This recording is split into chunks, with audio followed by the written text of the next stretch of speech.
নমস্কার বন্ধুরা, সবাই কেমন আছো? আশা করি সবাই ভালো আছো। নতুন একটা ভিডিওতে আপনাদের সবাইকে আরও একবার স্বাগত জানাই। আজ আপনাদের সাথে শেয়ার করব শীতের সিজনে ফুলকপি দিয়ে ফুলকপির সিঙ্গারা। এটা বানানো যেমন সহজ, খেতে তো হয় বন্ধুরা ভীষণ ভীষণ সুন্দর মুসমুসে খাস্তা।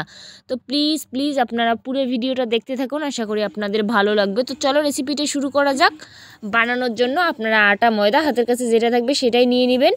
স্বাদ মতো একটু নুনও দিয়ে নিলাম, তাতে খেতে বেশ ভালোই লাগবে। আর একটু কালো জিরে বেশ 1 চামচের মতো দিয়ে দেব, মুখে পড়লে বেশ ভালোই লাগবে খেতে। আর দিয়ে দেব রিফাইন অয়েল। তেলটা কিন্তু ভালোভাবে মাখিয়ে নিতে লাগবে আটার সাথে, যাতে ময়ানটা খুব ভালো হয়, তবেই কিন্তু মুচমুচে পারফেক্ট খাস্তা কচুরিটা রেডি হবে। এরপর অল্প অল্প জল দিয়ে কিন্তু একটা সফট ডো তৈরি করব।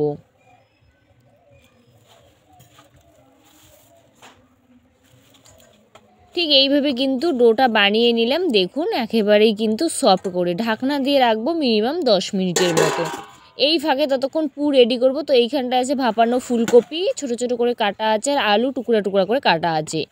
তো রান্নার জন্য কড়াই কিন্তু বসিয়ে দেওয়াই আছে। কড়াইটা ভালোভাবে গরম হলে পরে দিয়ে দেবো 2 চামচের মতো তেল। তেল দেওয়ার পর দিয়ে দেবো কিছুটা চিনিবাদাম। চিনিবাদাম দিলে না খেতে ভালো লাগে, মুখে পড়ে যখন দারুণ লাগে খেতে। এরপর দিয়ে দিলাম কাঁচা লঙ্কা কুচি, তবে ঝালটা নিজের স্বাদ অনুযায়ী দিয়ে দেবেন আপনারা। যখন চিনিবাদামটা ফাটবে দিয়ে দেবো 5 ফোড়ন 1 চিমটি মতো। এরপর এইখানটায় যে ভাপানো ফুলকপি আলু একসাথেই দিয়ে দিলাম। দেওয়ার পরে খুব ভালো করে একটু নাড়িয়ে নেব। 2-3 মিনিটের মতো নাড়িয়ে নেওয়ার পর স্বাদ মতো একটু নুন আর কালারের জন্য অল্প একটু হলুদ দিয়ে দেবো। এই জায়গায় কোনো মশলা কিন্তু অ্যাড করার কোনো প্রয়োজন নেই, এখন শীতকাল, সবজি এমনিতেই সুন্দর লাগে কিন্তু খেতে। এবার নাড়িয়ে জল দিয়ে ঢাকনা দিয়ে রাখবো, যাতে সব সবজি ভালোভাবে একটু সেদ্ধ হয়। এবার কিন্তু ঢাকনাটা খুলে নেব। জলটা সব শুকিয়ে আসছে আর সেদ্ধও কিন্তু দারুণ হয়েছে বন্ধুরা। দেখুন এইভাবে কিন্তু সেদ্ধটা করে নেব। আমি পুরটা কিন্তু নিরামিষেই রেডি করব, সেই জন্যই কিন্তু চিনিবাদাম কয়েকটা অ্যাড করলাম। তো যাই হোক, এবার কিন্তু হাতা দিয়ে একটু ভালোভাবে ভাঙিয়ে নেব ওই আলুটা আর ফুলকপিটা, তাহলে খুব সুন্দর হবে কিন্তু। এটা কিন্তু খুব ভালো করে একটু ভাঙিয়ে নিলাম। দেখুন ঠিক এইভাবে পুরটা রেডি করব।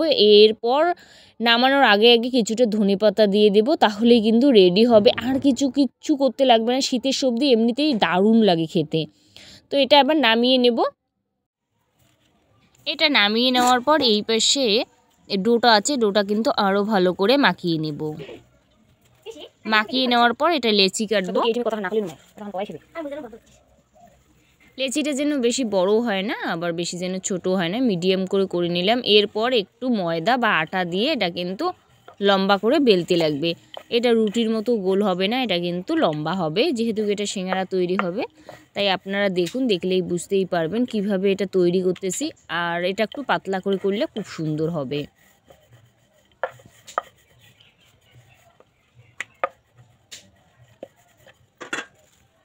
তো রুটিটা বেলার পরে কিন্তু মাছ বরাবর ছুরি দিয়ে এইভাবে কিন্তু কাটতে লাগবে। এক একটা করে লেচি থেকে কিন্তু 2টা করে সিঙ্গারা হবে। এরপর সিঙ্গারাটা কিন্তু বানিয়ে দেখাচ্ছে, খুব সহজে বানানো যায়। ফার্স্টে একদিকটা এইভাবে কিন্তু মুড়িয়ে নেওয়ার পর একটু জল লাগিয়ে আর একটা যে পাশ আছে সেটাও কিন্তু একসাথে জুড়ে দিয়ে ভিতরে একটা আঙ্গুল আর বাইরে একটা আঙ্গুল এইভাবে একটু প্রেস করে করে নিলেই কিন্তু এক পাশটা রেডি হবে। তো দেখুন বাটির মতোটা কিন্তু একেবারেই রেডি। এরপর ওই পুরটা যে আছে পুরটা কিন্তু দিয়ে দেব।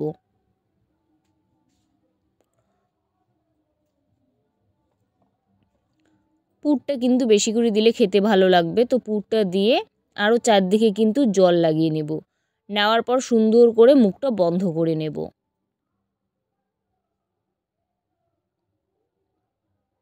জল যদি একটু কম লাগানো হয় তাহলে কিন্তু মুখটা বন্ধ হতে চায় না, তাই জলটা একটু ভালো করে চারদিকে লাগিয়ে নিতে লাগবে।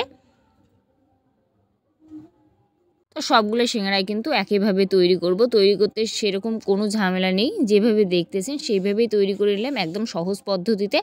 তো সব সিঙ্গারা কিন্তু আমার বানানো একেবারেই কমপ্লিট। এরপর ভাজার পালা।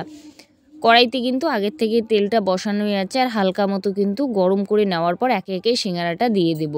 এই ছোট্ট কড়াইটাতে ভাজলে পরে তেল কিন্তু অল্প তেলেই ভাজা যাবে, তো সেই জন্য এই ছোট্ট কড়াইটাই দিয়ে হালকা আঁচে কিন্তু এটা ভাজতে লাগবে, তবেই কিন্তু মুচমুচে হবে। গ্যাসের আঁচটা কিন্তু একটু লোতেই রাখা লাগবে। রাখার পরে উল্টে পাল্টে একদম একদম লালচে করে ভাজতে লাগবে, তবেই কিন্তু মুচমুচে সিঙ্গারাটা রেডি হবে। তো একটু সময় নিয়ে হালকা আঁচে এটা কিন্তু ভাজবো।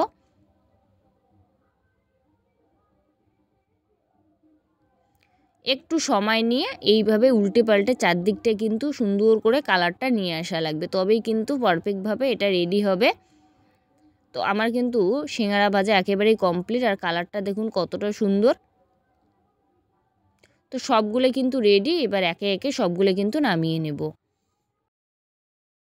সবগুলো নামানো কিন্তু কমপ্লিট। দেখুন কতটা সুন্দর দেখতে, যতটা সুন্দর খেতে তো ভীষণ সুন্দর হয়। আর তার সাথে যদি টমেটো সস একটু থাকে তাহলে কিন্তু আর কোনোই কিছু লাগবে না।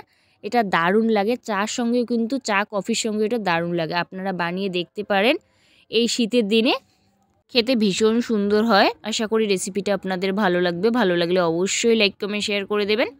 আর যদি এই চ্যানেলের প্রথমবার আমার রান্নার ভিডিও দেখছেন, প্লিজ চ্যানেলটাকে সাবস্ক্রাইব করে রাখবেন, পাশে থাকা বেল আইকনটি প্রেস করে রাখবেন, যাতে আমার রান্নার ভিডিওগুলো সবার আগে আপনার মোবাইলে পৌঁছায়। ততক্ষণ সবাই সুস্থ থাকবেন, ভালো থাকবেন।